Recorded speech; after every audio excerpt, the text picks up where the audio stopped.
l'ironie est une arme qui est en règle générale redoutable quand elle est subtile et quand elle est riche de sens. L'humour est aussi une arme, mais différente. Et c'est ce que dit d'ailleurs, disent les auteurs, l'ironie est une arme et l'humour est désarmant. C'est pas tout à fait la même chose. L'ironie, en matière rhétorique, c'est une figure d'expression. Une figure d'expression par opposition. On la classe dans la catégorie des tropes.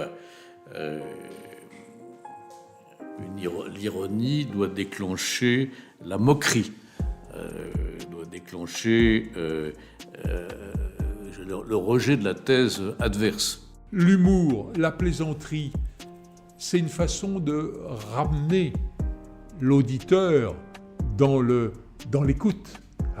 C'est une façon... Vous savez, le comique vous crée un moment de sympathie. Il y a ironie, sarcasme.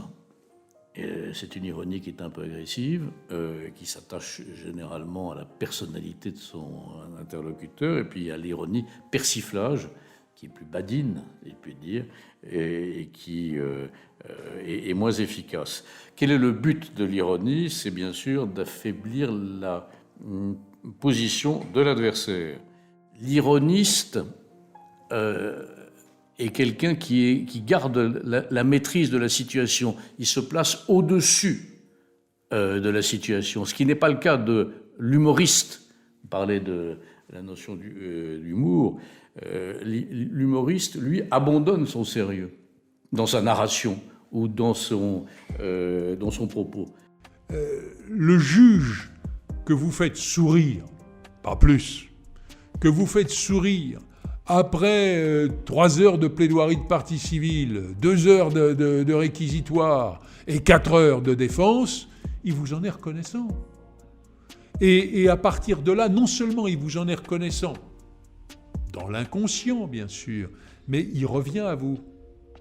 Il y a cette sympathie qui consiste à dire il a été assez, au fond, aimable pour me faire cadeau d'un sourire, de mon sourire, à moi juge.